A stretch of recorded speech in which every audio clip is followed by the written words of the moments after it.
you loved your job and it was turning you into somebody you did not want to be. Tell that story. She said, let's go for a walk. She goes, you're leaving. And I said, well, what do you mean? She goes, look, I know you love the company you work for, but a company can't love you back. And then this was the kicker. She goes, I want my husband back. This isn't who you are. It's really hard to set boundaries on the thing that most prominently defines you. You're exactly right. You know, what do you want on your gravestone? Man, that guy could close a deal. Man, that guy could build a company. Yeah. No. Right. You want great friend, great father, great spouse. So if that's what you want on the tombstone, smarten up.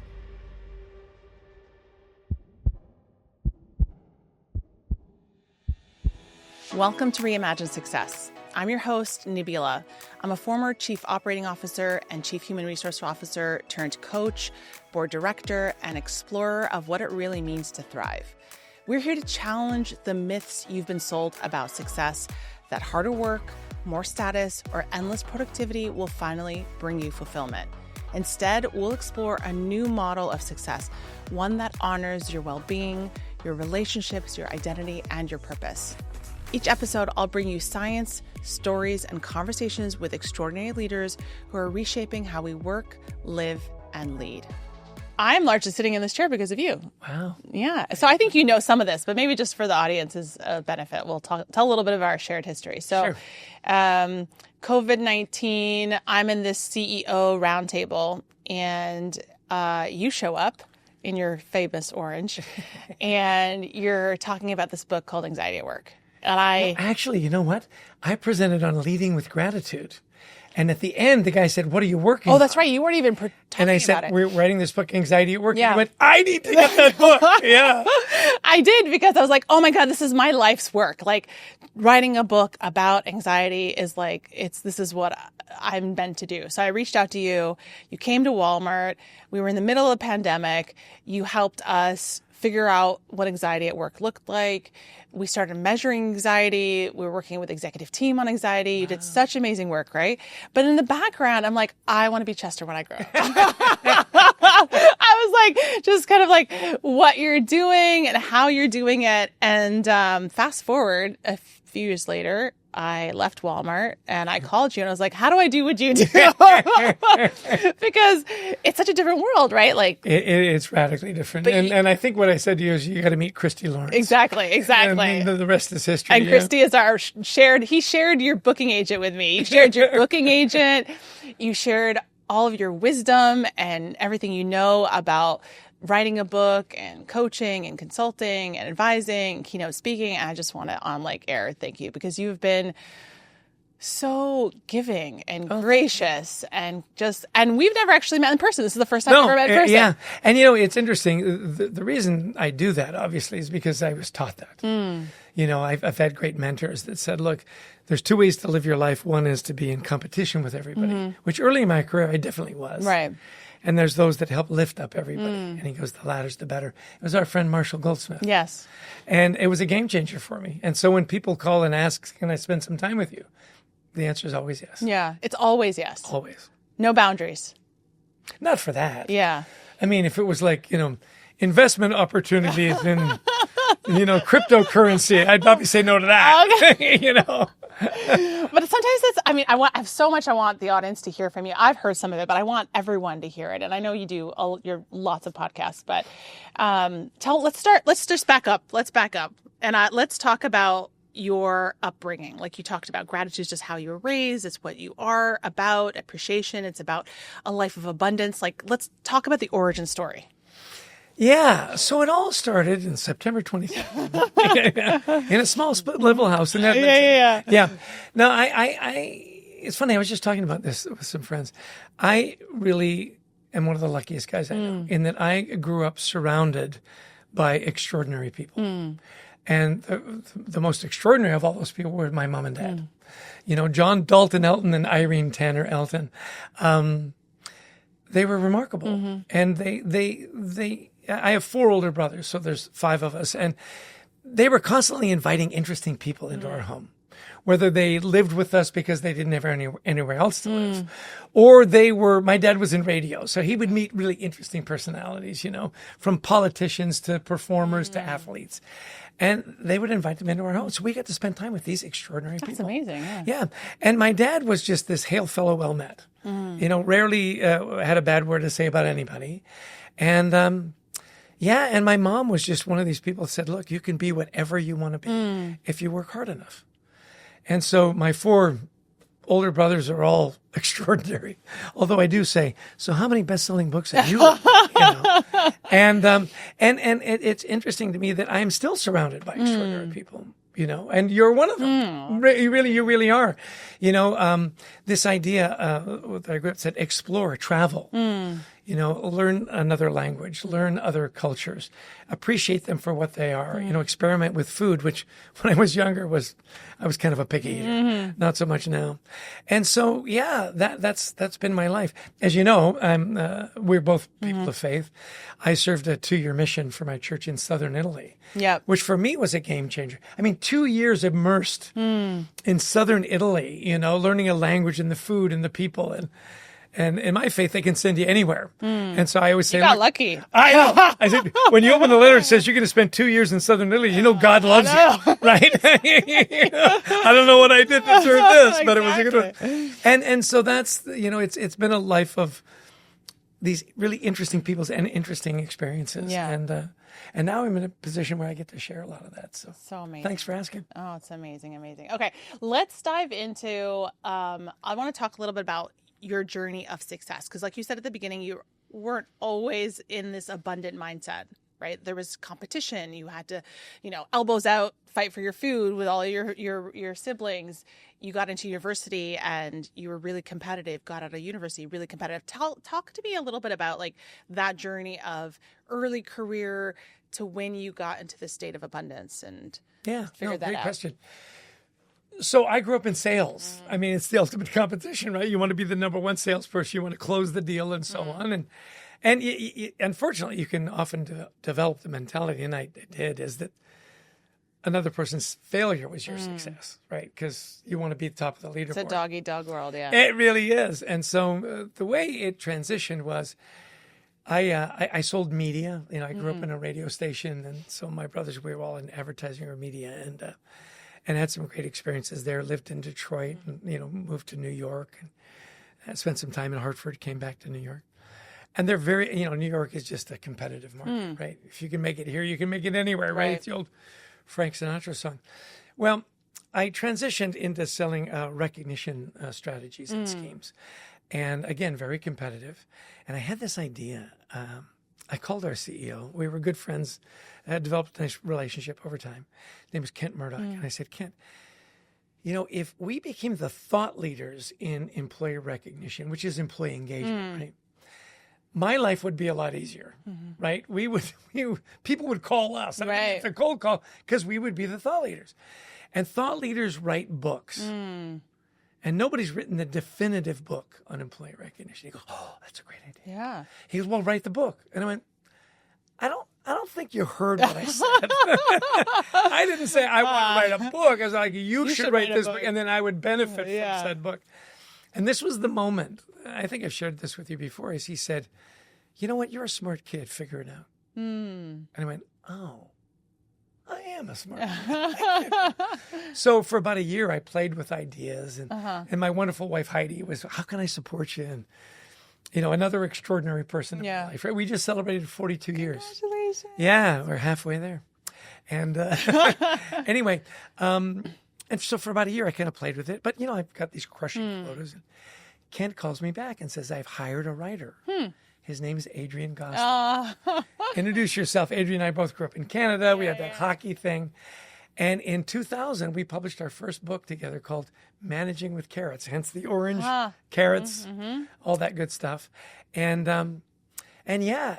together we've written now 17 books. It's amazing. Yeah. It's remarkable. That's a lot of books. It is a lot of books. And by the way, nobody that went to high school with me believes it. Right?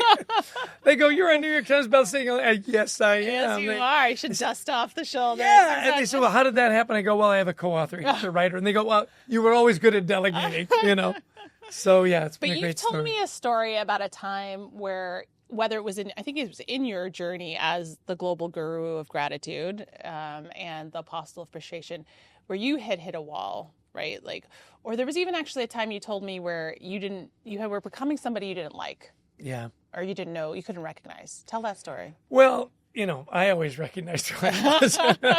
It was my wife. And yeah, I was doing lots of stuff, and we got in a situation where we were just kind of at odds with other departments in the business, and I really shoulder, in retrospect, a lot of that blame. We should have been more collaborative. We should have been more gracious. I was not in headquarters. Adrian was. And I just thought, if we just worked harder, if we just showed more results, and it didn't matter because it wasn't a productivity thing. It was a relationship thing. Right. And I'll never forget, our kids were still fairly young. My wife came up to me and said, you've got to stop yelling in the shower. You know how you do that? You have these fictitious, I should have said, I could have said, and then he would have, and then she would have. And he said, because you're scaring the kids. Like they think you're a crazy person. And I was. And she said, let's go for a walk. I said, okay, great. So I said, what do you want to talk about? She goes, you're leaving. And I said, well, what do you mean? She goes, look, I know you love the company you work for. And I did. I loved it. I was there 19 years. And she said, but a company can't love you back. You're leaving. I don't care what we do, but we're not doing this anymore. And then this was the kicker. She goes, I want my husband back. This isn't who you are. You're angry all the time. And it isn't. It's not my nature. So she said, figure it out, and I went, okay, if it comes to choosing between the company and my wife, I'm going to choose my wife, right? Which not everybody does, by the way, but I did. But I just want to pause you for a second, because I just feel like this is such an illustrative example of what I try to talk about and tell people. Because here's a great example. You loved your job. You were good at your job. You had been there for 19 years. But it was turning you into somebody you did not want to be. And it was, in my understanding of your story, it was relatively unconscious. Like, it wasn't like something that you recognized in yourself. Exactly. It was happening almost like to you without your awareness, until this intervention moment with your wife said, I'm done. No more. Yep. Because you couldn't see it for yourself. Right. Or did you have hints? Well, and this is where, again, this competition comes in, right? Like, I grew up, you never quit. You never quit. No matter what. Yeah. There was this great company that used to put out these crazy, you get all the motivational cards and stuff. Like, quitters never win and winners never quit, right? And there was one that says, winners never quit and quitters never win. But if you never win and you never quit, you're an idiot. I was like, touche. Also true, right? Yeah. And so this idea of quitting was just such an anathema to me. And I finally had to come to grips with, like, look, at a certain point, you don't think of it as quitting. You just got to think of it as moving on. Yeah.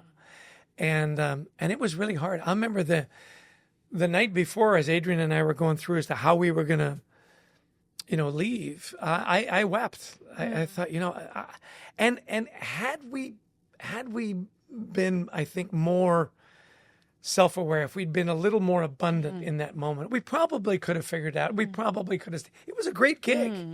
Like, we weren't just good; we were great, and we were, I think, a really good asset. We just got sideways. Yeah. What we didn't anticipate is that they were surprised that we wanted to leave, and were angry. We thought we'd have this continuing relationship, and that was a real heads up and scary, because now we went from this very safe environment. Regular paychecks, lots of support. Now what? Right. As you well know, you eat what you kill. Well, if you're not hunting, you're starving. And yet, by the way, the company that we left has done very well. Yeah. It wasn't, we'll leave and they'll go bankrupt, and that'll show them. That's which not what happened. Crazy. Right? And we've had all these adventures, and we got to write above and beyond just the recognition piece. We went to culture, we went to teams, we went to leadership and gratitude, and even anxiety. So it gave us a bigger, canvas to paint on. And we've presented in 45 different countries. It's amazing. Like, who would have thunk it? Like, really, who would have thunk it? All right. I want to keep going, though, on your journey around hard work and success, because that nature for you that you had, that nature to compete, to be great, to not quit, that still followed you even in your career as a author and keynote speaker and coach. Because I also know a story about a time where you had to make a difficult decision about how you were working and the impact it was having on your life. Yeah. You want to tell that story? Yeah, well, I mean, it's like anything. You talk about work-life balance, and it sounds great, and then you go to do it, and you go, yeah, but if I don't go, I don't get paid. When you're self-employed, you are your own boss, and so you got to sit down and that was the idea of dialing it back. I'd worked really hard, and again, look, total props to my wife Heidi. She wanted to make sure that I was supported, and always am. And so as I was going out to do things, she would pick up the slack everywhere. And there were times when I was gone a lot. And unfortunately, I would miss events that I shouldn't. Birthdays and anniversaries and family vacations. It was really hard for me to turn things off. And again, with her coaching, it was like, look, you got, when you come home, you got to be home. Be present. Be present. I've got a friend who wrote a book, "Be Where Your Feet Are." I love that expression. If your feet are here, be here, because often our feet are here, but our mind is on something else. And so, we started to dial things back a little bit. And I've learned through a lot of simple things. I'm a big fan of habits and rituals. So a simple meditation ritual has helped me quite a bit. A deeper dive into my faith, scripture, prayer, service. Read this great book, Think Like a Monk, Shetty. I love that book. And at the end, he challenges, he says, every monk has a mantra. What's your mantra? And I was just talking about a friend just a day ago in Phoenix, and he said, I said, what's your mantra? And he had this whole long thing, and I kind of felt bad. He goes, what's yours? And I said, mine is, be kind, be grateful, be of service. He goes, well, that's good too. and for me, that really is helpful. I've really leaned into more, be a teacher, be a coach, be a mentor. I think this is the hard part, though, because when you have been wildly successful, as you have, and you've built that success largely on a lot of hard work and difficult choices and trade-offs and sacrifices, the question then becomes can people get to success without having to make such hard trade-offs, sacrifices, and consequences, have such difficult consequences? That's the ultimate, I think, $1 million question is there a path to professional achievement and success without missing the birthdays, without, having to hit the wall with burnout and exhaustion after a trip, where you can't find your keys? That's a story I was. Oh, yes. Yeah. Is there a way to get there without your wife pulling you aside and saying quit or, quit or? Well, thank you for reminding me of that moment. I've tried to block it out of my memory, but I'd been traveling like crazy, and I came home, and the family was off in another state with family, whatever. And I had this meltdown. I couldn't find the keys to the car, and I just was so tired, and I was so exhausted. And I called Heidi and I said, "Look, this is insane. I'm weeping because I can't find the keys to the car. Something has to change." But it's so funny that you mentioned this work-life balance, because I use you as an example on this one, where you introduce yourself at Walmart as a chronic workaholic. Yeah. And the story you told me, that I've used many times, by the way, is you were doing this town hall meeting, and you said, look, I'm a recovering workaholic. And I did this, and made all these sacrifices, and it cost me dearly. And then somebody, if I recall correctly, asked you, said, yes, but now you're the head of HR for... Would you have gotten there if you hadn't made those sacrifices? And your answer, as I remember it, was, yes, I think I would have. It would have taken me longer. And knowing what I know now, I would make that trade. Yes. So I think that's the other thing. We're in a society where everything is so immediate. I love Instagram and these perfect lives, which of course are not. but you speak 5 languages, you've sold 3 companies, you're already multi-million, and you're 26. Yeah.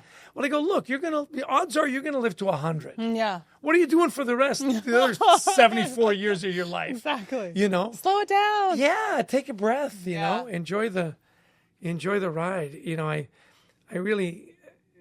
I love quotes and stuff, and I know some of them sound trite, but they motivate me.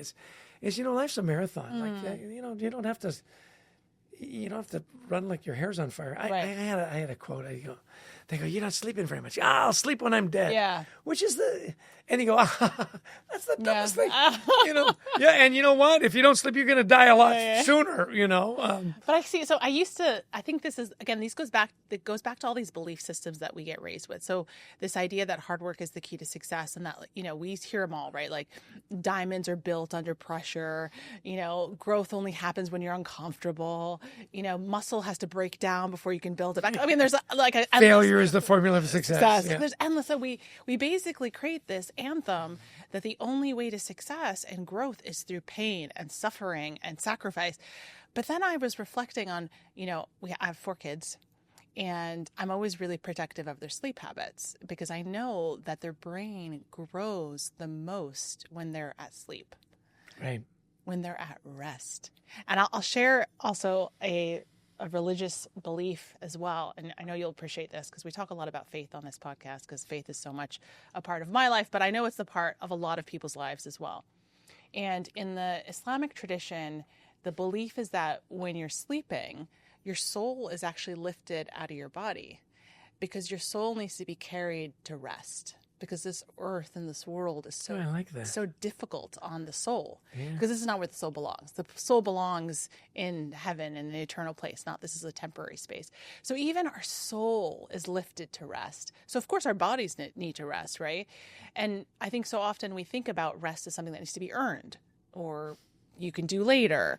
And and that hard work and effort is where growth and magic happens. But yeah, it's an interesting how hard it is, I think, to rely on rest as a form of growth. Well, and I think the problem now more than ever is your smartphone. It's always pinging you. I mean, I love my Apple Watch and I hate my Apple Watch, right? It's always pinging me. And this idea of rest, Martin Lindstrom, who's part of our 100 Coaches group, which is an amazing, again, remarkable people. He's one of the best marketers in the world. Do you know he doesn't have a smartphone? Really? He doesn't. He's got email, and he and his partner, when it's all started to explode, he said, one of us has to be off the grid and it's going to be me. And the reason is because he's the creative. And he said, a lot of creativity comes from boredom. Get bored. And when, the biggest addiction in the world, without question right now, is your smartphone, the internet. It's Instagram, it's Facebook, it's whatever. Because you're constantly, and you see it, look, I've got grandkids now, and my 10-year-old grandson, to get him off that tablet, I mean, it's like a crowbar. Yeah. And yet, when you do, go jump on the trampoline, go do something, that's, to your point, that's where it relaxes, where you get, and sleep becoming so important. In my coaching, this is a quote from one of my religious leaders that I always lead with, in executive coaching. You say, look, we've got a methodology, and as your coach, we'll do it. And you'll become a better leader. I mean, a lot of it is just because you've got an accountability partner. If you got somebody checking in with you, right? I mean, that's a big part of it. I said, if that's what we accomplish, we will have failed you, because what I want you to become is the person you want to be, the husband, the wife, the father, the friend. And so I have them take a Post-it note and a pencil, and I say, write this down. No success in business can ever compensate for failure in your home. No success in business can ever compensate for failure in your home. Our mentor, Marshall Goldsmith, he coaches these billionaires. And I love the story he told in Nashville just a little while ago. He said, I get this call from this guy. He's worth like $1.3 billion. He says, I want you to be my coach. And Marshall says, why? Like, you want me to take you from 1.3 to 1.4? Right. Like, what's the difference? He said, no, you coach my friend, and he's happier than he's ever been. I want that. Isn't that interesting? Yeah. And he says, so tell me a little bit about yourself. He goes, 3 failed marriages. My kids won't talk to me. But I'm worth over $1 billion. Right. He goes, was it worth it? And you can have both if you pace yourself and you've got your priorities right. Yeah. You know. I think that you just spoke to what I call the fulfillment myth, which is the idea that money, success, and fame is going to make me happy. When we all know that that is just like so false in so many ways, yet it's still so compelling. Well, and of a draw, it still sucks people in. Well, and this doctrine of wealth, you know, from a spiritual standpoint. Right. Well, God has blessed me. Look how much I have. You go, careful when you go down that road because so that if they're poor, God doesn't love them. Right. You know, and yet it's very prominent in a lot of successful people. God loves me. Look at how much money I have. That's interesting. I think, you know, in the Christian faith, you know, Christ was a vagabond. I mean, I say, wait a minute. The people that were the most needy. Yeah. There's a book. I think this is the title. I've got to find it. It said, Jesus didn't wear a Rolex. Yes. You know, that's a great title, you know. I haven't read it, but I need it. Right. We got to find that book. Anyway, to me, it's really interesting. And the parable of Job is one that I've been reading lately, where, you know, Job was beloved of God and God gave him everything. And then Satan said, well, yeah, of course he's your beloved. Look at what you've given. Take it all away and see what happens. And he does. He takes it all away. And there he is. He's in sackcloth and ashes. And his friends come by and say, you've offended God. Curse God and die. And the line that I love is he says, look, naked came I into this world, and naked will I leave. All glory to God. And everything was restored. And I love that. So what do you take with you? Like, you know, as a leader, what do you want your legacy to be? It's why I love you doing this podcast, because you have so much wisdom to impart. And your story is so powerful. Is what legacy do you want to leave your children? What legacy do you want to leave the people that you coach, that you spoke to? And hopefully it's a legacy of kindness, gratitude, and service. Right. Yeah, it's amazing. Let's talk a little bit about gratitude. And, you know, people are struggling in a lot of ways.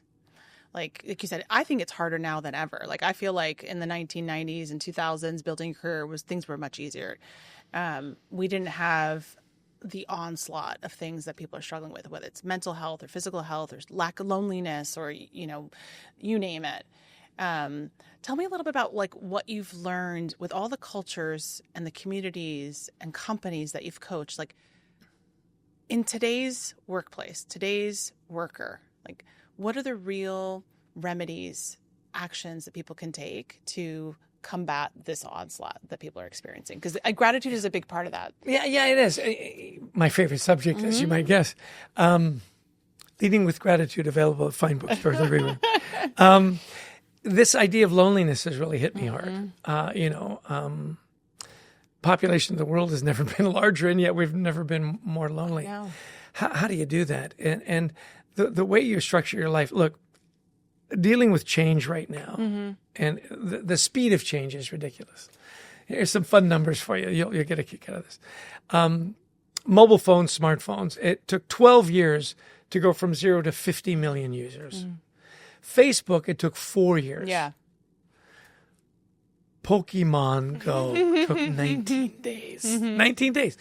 So how are you dealing with this speed and this onslaught of change? And you've really got to, you've got to have tokens and rituals that ground you. You know, am I meditating? Am I saying, am I disconnecting? Am I making sure I take time off? I've got an executive I'm coaching right now. He said, you need boundaries. You need to show up at 8 and you need to leave at 6, and you need to let people know that after 6 o'clock, you're with your family. He's very devout in his faith. He's got 5 little kids, 5. He's got 5 kids under 10. I go, you know, you've got to. I think the hard thing about boundaries, that I've coached a lot of overextended high achievers, people who are really burnt out. And I think this was the case for me as well. It's really hard to set boundaries on the thing that most prominently defines you. Yes, and here's the thing, and you're exactly right. So, you know, what do you want on your gravestone? So what do you want on your gravestone? Man, that guy could close a deal? Man, that guy could build a company? Yeah. No. Right. You want great friend, great father, great spouse. Right. Okay, so if that's what you want on the tombstone, smarten up. It can wait. Right. Like, seriously, unless your factory's on fire. Right. Right. It can wait. Business will get done.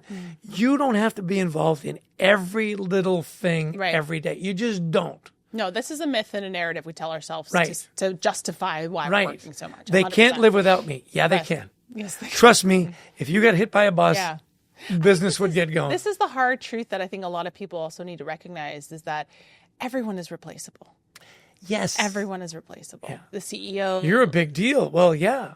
Until you get laid off. Right. Look, the old Buddhist saying, right? We've all got three things in common. We all get old, we all get sick, and we all die. Yeah.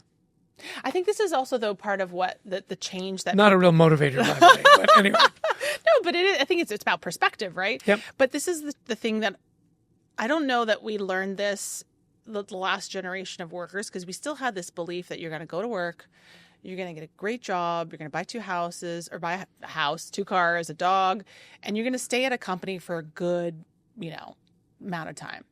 And it's going to give you stability and success. Yeah. By the way, that's you and me talking. Yeah. That used to be I've got 4 kids that are millennials and Gen Z, right? They don't think that way. No, it doesn't exist anymore. Or as we would say, Gen Z, which sounds cooler, by the way. They'll look. In my generation, if you had 6 different jobs, it was like you were running from the law. The FBI was tracking you down, right? Now it's like, look, you stay at a place. I was coaching a friend of mine in London, and he'd taken a job that was outside of the stuff he really loved, but he thought it would be interesting. And he was there 8 months, and he said, it's not working out. Yeah. But I'm afraid on my CV, 8 months will look like, I said, nobody cares. Nobody cares anymore. Yeah. If it's not working, and this idea that my company's going to take care of me, well, when all those layoffs happened, it was like, it was back to Heidi. You can love a company doesn't love you back. Yeah. How many companies are paying a pension? Like nobody. Right. Yeah. And so, look, you do need to put yourself first in a lot of cases.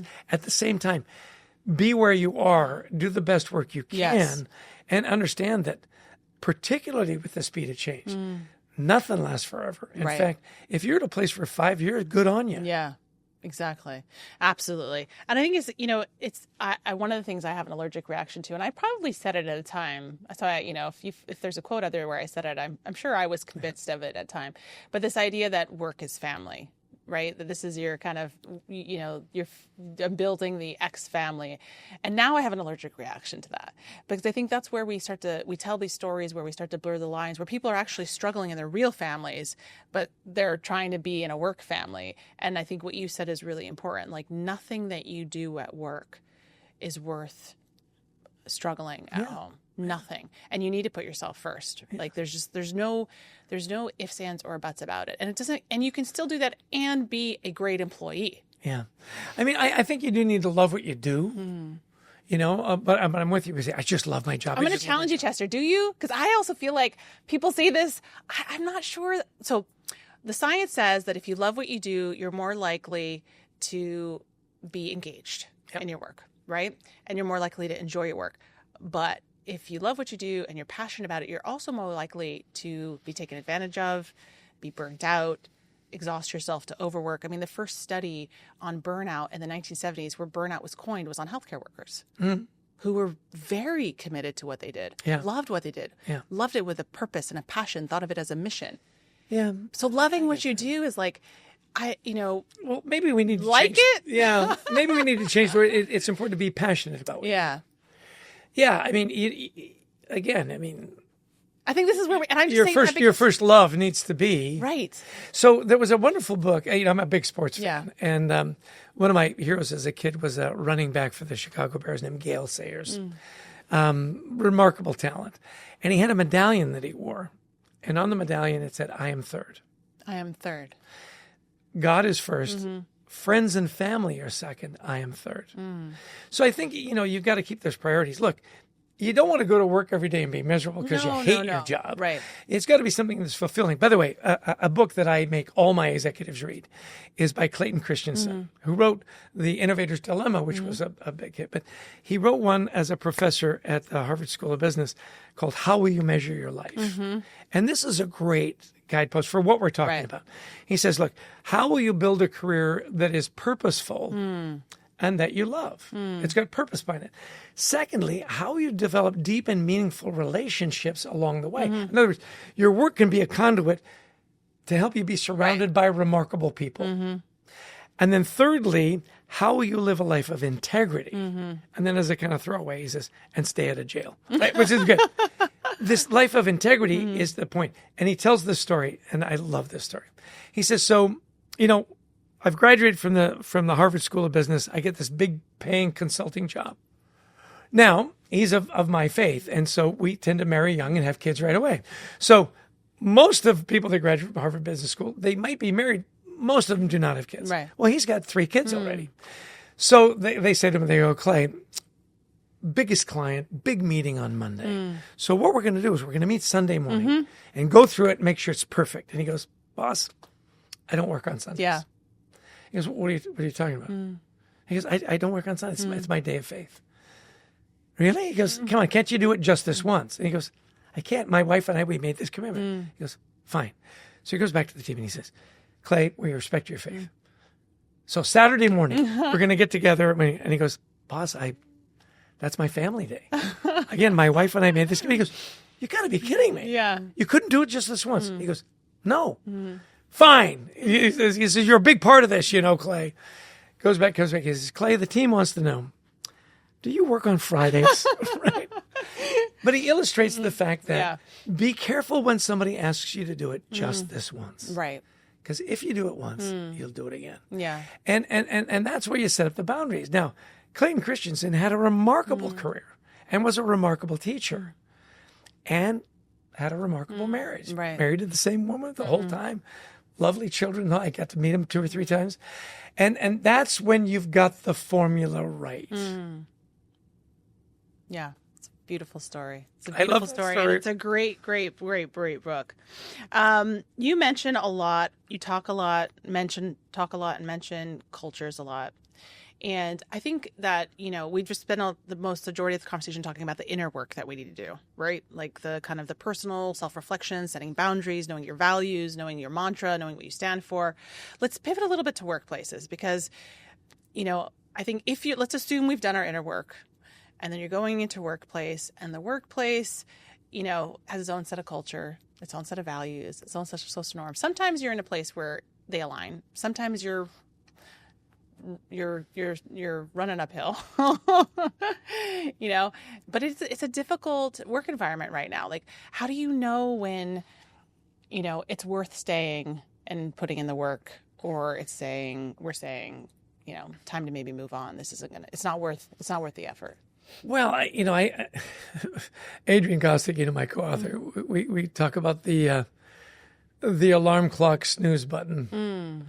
And when the alarm goes off, do you wake up and throw your fist in the air and say, yes, I get to go to work today? Or do you hit the snooze button and think, you know what, if I could just get another 10, 15 minutes, I'll be good.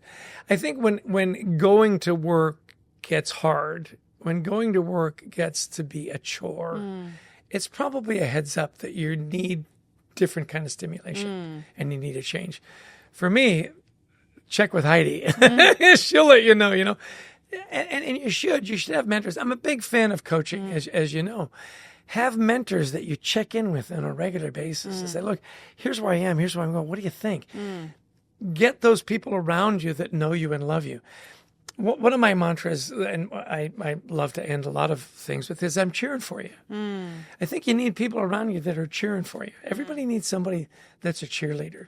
That was one thing my father and my mother did that was great. They were always cheering for us. Right. You can do anything you want. And here, I'm going to help you run through your lines for the play. I'm going to go to your game and give you some feedback and so on. So check with people. And when going to work becomes laborious, when it becomes a chore, it's probably a heads up. You talk about growth, and companies all want to be growing. If you're not growing, you're dying or whatever. Think about your personal growth as well. I had a professor at university, and it was interesting. I had the spring semester before I did my 2-year stint in Italy. And I love history. So get this. It was the history of the world in one semester. I thought, you can't pass that up. The history of the whole world in one semester. I know. How do you cover the whole world? Right. And it was interesting. What he said, though, that was a game changer for me is he said, look, you should always have a book next to your bed that has nothing to do with your work or school, just to feed your curiosity. And he said, look, at the Student Union building, they've got the dollar. This is when, way before Audible and all that. They've got the dollar book table. You can afford $1. And I bought a book, and I still have it. It's called The First Casualty by Philip Knightley. And it was the history of war correspondence. And the first casualty of war is truth. Yes. So the study of war correspondence and how they reported was really interesting. One of the first war correspondents ever was one of my childhood heroes. It was Winston Churchill. Oh my gosh. Reporting on the Crimean War. So I found it fascinating, and I've kept up that habit pretty much. I've re-engaged with it. And I thought, feed your curiosity. What are you curious about? David McCullough is one of my favorite authors. He wrote 1776 and the building of the Panama Canal, and on and on. Make sure that you're feeding your brain. For you and I, are you reading your scriptures? And it's so interesting. So a friend of mine said, you ever reread a book? And I go, well, not very often, Except for one book. Yeah. When it comes to our scriptures, we do it. We go, oh, I saw the movie. I'm good, And he said to me, did you ever read To Kill a Mockingbird? Yeah. Classic. Yeah, of course. And I said, yeah. He said, yeah, but how old were you? I said, high school. Yeah, I was probably 16, 17 years old. He says, do yourself a favor, reread it. Now you're in your 60s. He said, that book is the perfect guidebook on how to be a great father. Atticus Finch, he says, is a great, and it's true. You reread it and you say, yeah, the book is the same, but I'm different. Right. Clayton Christensen's book, I've reread that. I've probably read that book 5 times. And the great thing with Audible and stuff is you can pull out a chapter. Yeah. Pull it. One of my favorite books is The Pursuit of Happiness. This is a different one. I know what you're thinking. It's not that one. It's the study of the Declaration of Independence. Oh, okay. What did the founding fathers mean with the pursuit of happiness? And he says the pursuit of happiness, they meant a life to pursue a life of virtue and knowledge fueled by curiosity. He said, unfortunately, now we interpret it as the pursuit of happiness is the pursuit of pleasure. It's the opposite. So this feed your brain. For me, that's got nothing to do with, gratitude or whatever.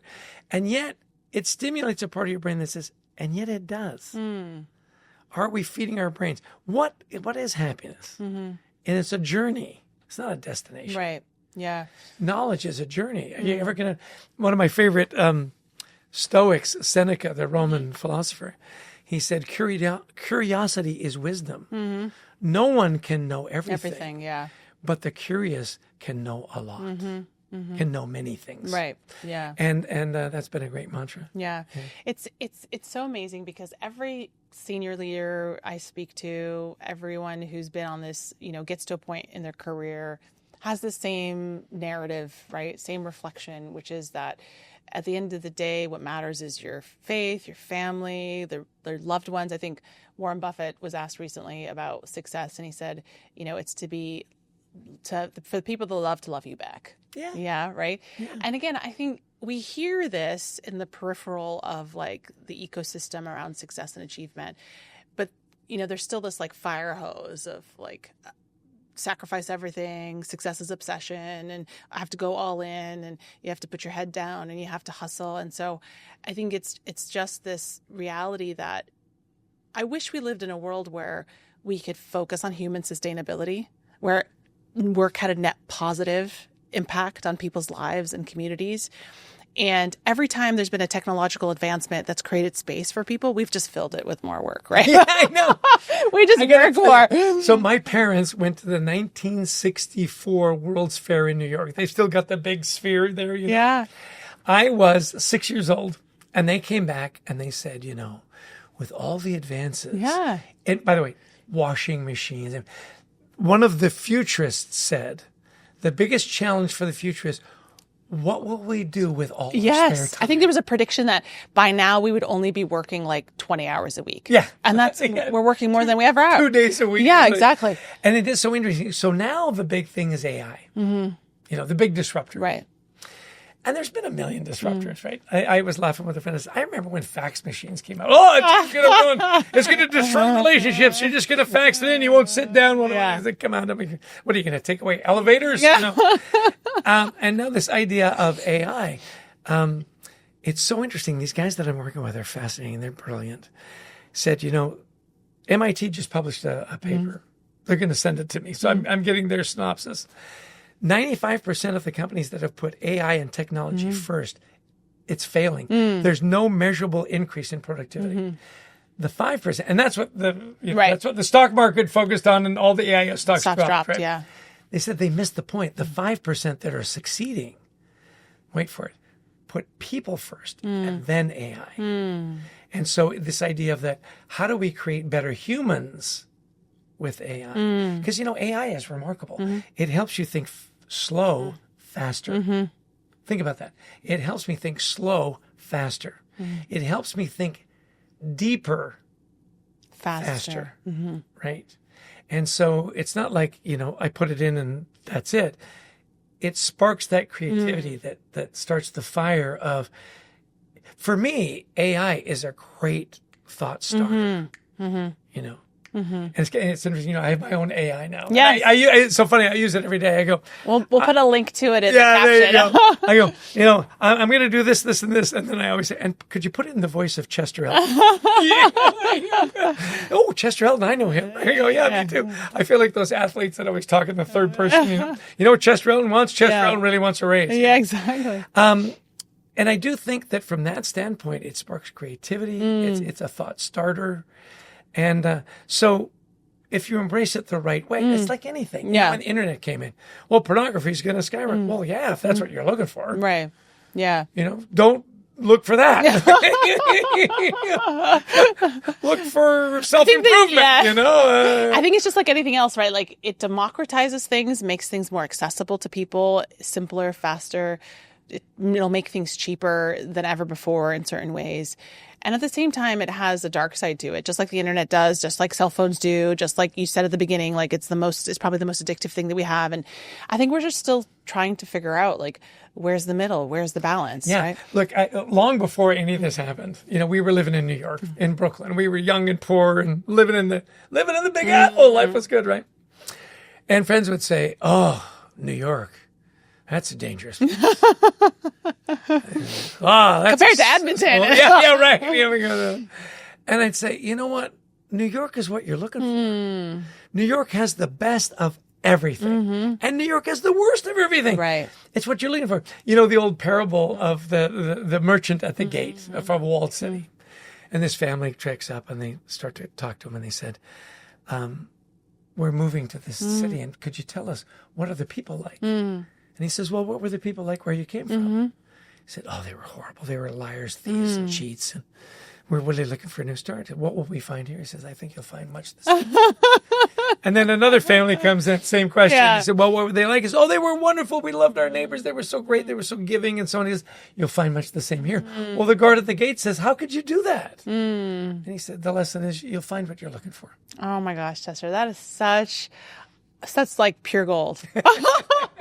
No, but it is, because I think it frames our entire conversation, whether it's in your workplace or it's in your career or it's in your faith or it's in your family, like you'll find what you're looking for. At the end of the day, it's like your view on life, your perspective.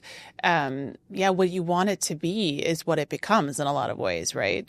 And so it's beautiful. It's a beautiful reflection. Thank you for that.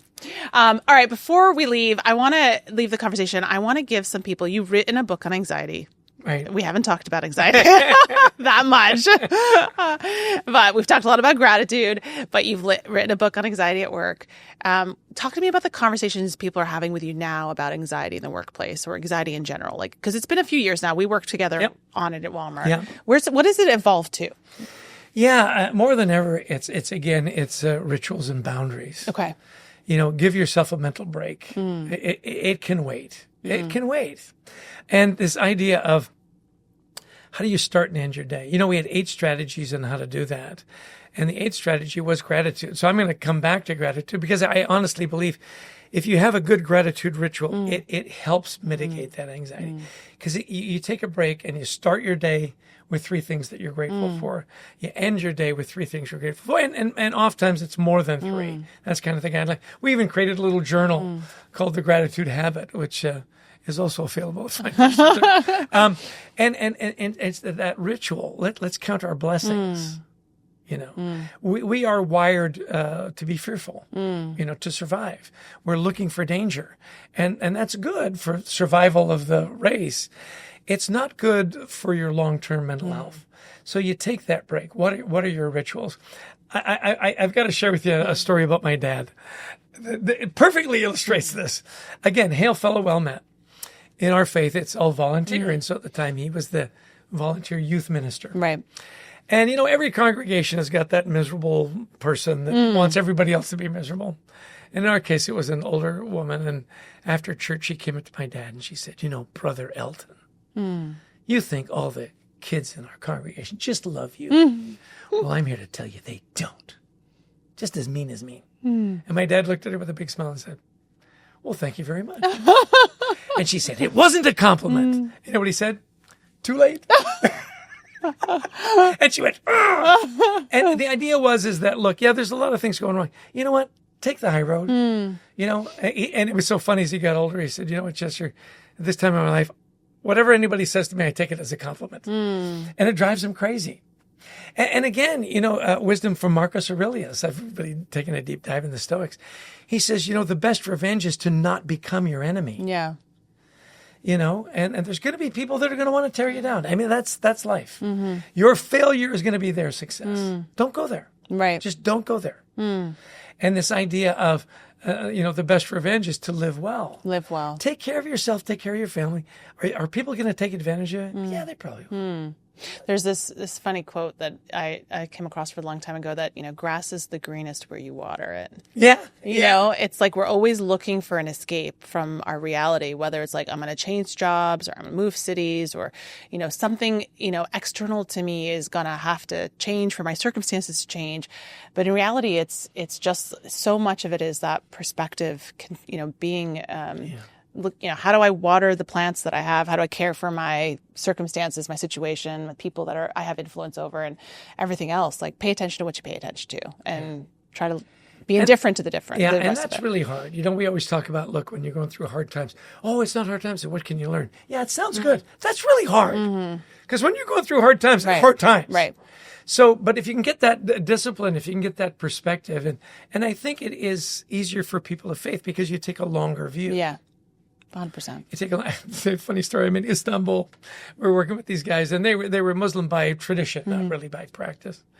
And they said, tell us a little bit about your faith. And we were talking about family and so on. I said, in my faith, we marry for time and all eternity.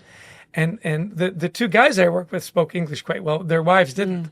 And one of their wives said something. And I said, oh, what did she say? And he said, she said, that's so romantic. I shared that with that. He said, it's a lot more romantic than to be able to take that long view. Yeah. This too shall pass. Like, work through it. Keep going and keep, good times don't last forever and bad times don't last forever. Yeah. If you just keep moving, the worst thing you can do, and this is the mental health thing, right? You get stuck and you go, that's it. I'm done. I can't move forward. That's why, again, you tap into your network, your social network, your faith network, whatever it is, and say, look, and so often, and this with high achievers, they don't ask for help. No, because you have to admit that you can't do something, right? Which is really hard to do. I'm the giver. I've been so blessed. I'm so fortunate. I'm the giver. Marshall backed me up on this. He goes, Chester, he goes, look, when somebody asks you for help, do you give them help? I go, well, yeah. He said, most of the time. Yeah, pretty much all the time. You go, great. And how does it make those people feel? I said, I hope they feel good. How does it make you feel? Well, I feel great that I can be of service. He goes, yeah. And then when you ask for help, how does that work? I said, well, I don't really ask for help. He goes, why would you rob people of the experience that you had to be of service and feel good about themselves? And then he goes, stop it. Just stop. There's a great YouTube video. The modern day psychiatrist. Guy comes in, he says, I've got a problem with, drinking. I'm an alcoholic. What do you advise me to do? He goes, stop. Next time you want to take a drink, don't. He goes, that's it? He goes, yeah, send to the next guy. Again, simple in theory. Yes. This idea, though, that, look, be of service and let people serve you. So that when times are hard, you don't feel bad about asking. Say, you know what I need? I just need somebody to talk to today. Yeah. I had this conversation. My 16-year-old was having difficulty with her classes, and she's very academic. She's, strives for really, really good grades. And she came into my office and she was on the floor and she was struggling. And I looked at her, I was like, she's like, I should be able to do this. She was upset that she couldn't do it. Right. And she's like, I should know this. I should be able to do this. And I looked at her, I was like, you don't do anything by yourself. Right. Nothing. You can't get up off that ground by yourself. Like, there is a higher power that's going to put the energy in your body, that's going to, connect the nerves from your heart to your brain, that's going to send the signal to your legs, to your feet to stand, that's going to give you the motivation to learn and to focus and put in effort. You can't move by yourself. This idea that we function solely on our own merit by ourselves to do things is such like a fallacy in our heads. We can't do anything alone. And so, we can't make our heart beat by ourselves. We can't make our lungs move by ourselves. This is why I think genealogy is so popular and why it's so important to know where you came from. We tell our kids all the time, look, your ancestors did hard things. You can do hard things, right? And whose shoulders are you standing on? When people say, who are you? Which doesn't happen very often, maybe on a podcast. Like, who are you? Tell us about yourself. And it's usually in a business setting. Oh, I'm an author, I'm a coach or whatever. But if you ask me who I am, I would say, look, I am the son of John Dalton Elton and Irene Tanner Elton. I am the husband of Heidi Olsen Elton. I'm the father to, Cassie and Carter and Brendan and Garrett. I'm the grandfather to Lucas and Clara and Forge and Toby. That's who I am. And I am a product of generations of extraordinary people. And my job is to make sure that I do what they did and more for my family. And when you put that first, if you realize, to your point, whose shoulders am I standing on? When I was a teenager, my dad, when I was the youngest, right? So my parents had kind of been worn out by my four older brothers. I'd go take off and my dad would say, hey, have a good time. Be careful when you drive. I go, yeah. But then he'd always throw in, and remember who you are. How about just one time? I can deviate. Yeah, I remember who you are. And it was great advice, and it kept me out of a lot of trouble. I love it. Just remember who you are. And so I think, as we talk about all this and we wrap up mental health, just, remember who you are. You're divine. You really are. You're divine. And you're the product of wonderful people that gave you life and sustenance and walked you through. And when you know that, and you know that you're loved and somebody's cheering for you, your worth is inherent. It's maybe a little easier to get through those hard times. Right. So amazing. So much wisdom and so much abundance and so many gifts and everything that you've said today. Thank you so much, Chester. Well, listen, you know how much I'm grateful for our friendship. I'm so tickled to say, would you be in my podcast? Are you kidding? That's going to be great. So amazing. Thank you for the wonderful work you're doing. It's really important and you do it very well. Thank you so much. Thanks for tuning in to Reimagine Success. If today's conversation resonated with you, don't just keep it to yourself. Share it with a friend or colleague. And if you loved this episode, please like, comment, and subscribe on Spotify, Apple Podcast, or wherever you listen. It helps us grow this movement. For even more tips, tools, and behind-the-scenes conversations, join our online community on Substack at Reimagine Success. See you next time.